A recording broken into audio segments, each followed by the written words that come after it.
You ever have one of those moments when a tiny little thing, something that should have been nothing, suddenly turns into the kind of story you'll be telling for the rest of your life? That's what happened to me one evening at the gates of a quiet Arizona subdivision. And the way it played out changed the way I look at neighbors, authority, and how quickly pride can set a whole block on fire.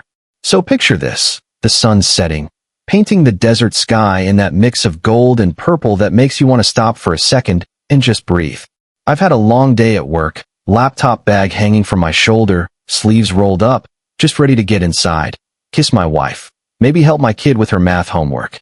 I'm standing by the gate to unlock it with my fob when I hear this sharp, cutting voice behind me, like the sound of a principal who's already decided you're guilty before you've said a word.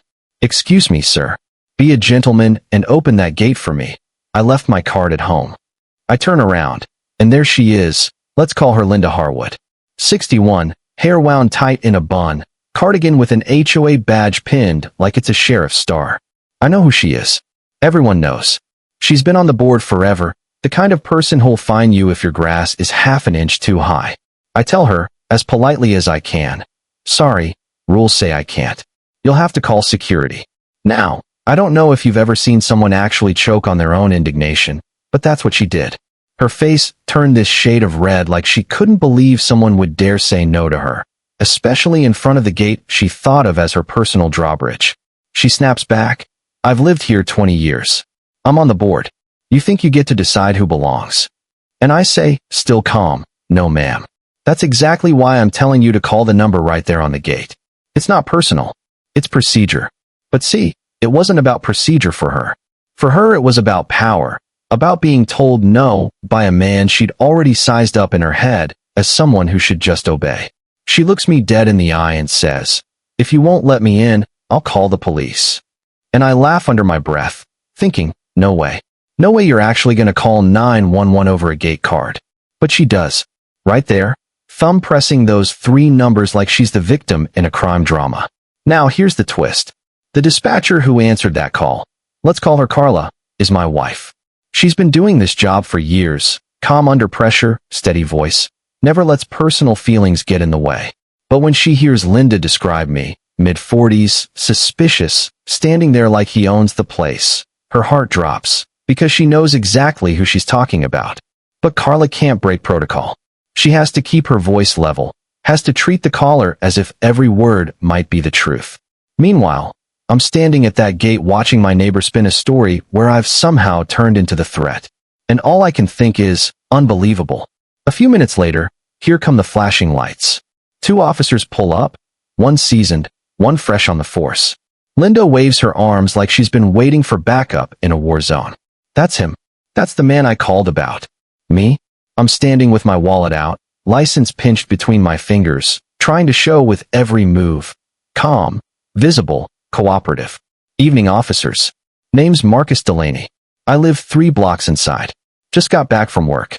They check my ID, shine a flashlight, compare the address. It matches. Everything checks out. And yet Linda is still pacing, her voice sharp, accusing me of loitering, intimidating, being disrespectful. And the crowd starts to gather, neighbors poking out of doorways, some recording on their phones, because everybody loves a little late-night drama at the front gate. And then she says it. The thing that makes the air snap like electricity. People like him. You could feel it ripple through the crowd. Phones tilted higher. Murmurs rising. Everyone knew what she meant. And I looked right at her and said, steady and low, "People like me? You mean homeowners, fathers, professionals, or do you mean something else?" The officers caught it. The neighbors caught it. The silence was louder than any shouting could have been. One of the officers finally told her straight, "Ma'am, calling 911 for this isn't appropriate. Misuse of emergency services can carry consequences. This gentleman has every right to be here." But Linda couldn't let go. She kept pushing, her voice cracking now, asking what kind of message it sends if I just walk away. And I told her, right there in front of everyone, the message is simple. You don't get to call the police every time someone doesn't do what you want. And you know what? The neighbors started speaking up.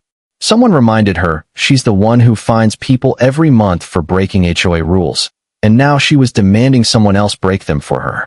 Another neighbor muttered loud enough for everyone to hear, "She really called the cops over a lost card?" Phones kept rolling, and suddenly the spotlight she thought would prove her right turned on her instead. By the next morning, those videos were everywhere. Neighbors posted them online, Linda shouting, me holding my ID calmly, the officers explaining there was no crime. Comments poured in. Good on Marcus for keeping his cool. This is why people don't trust HOA boards. How many times has she pulled this before? And Linda, well, let's just say her phone started blowing up.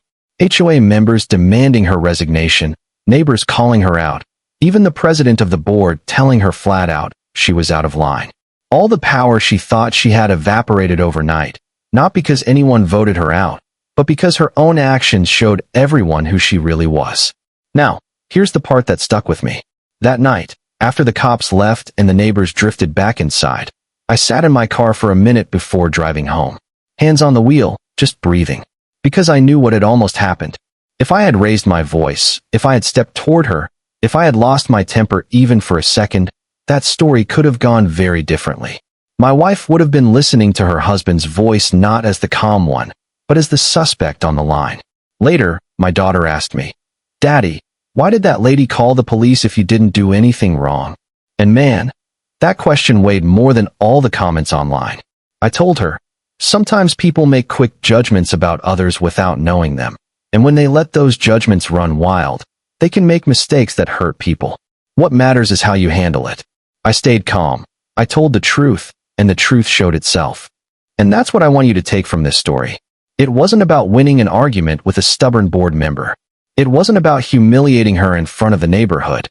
It was about showing my kid, and maybe a whole block full of neighbors, that you don't have to fight fire with fire.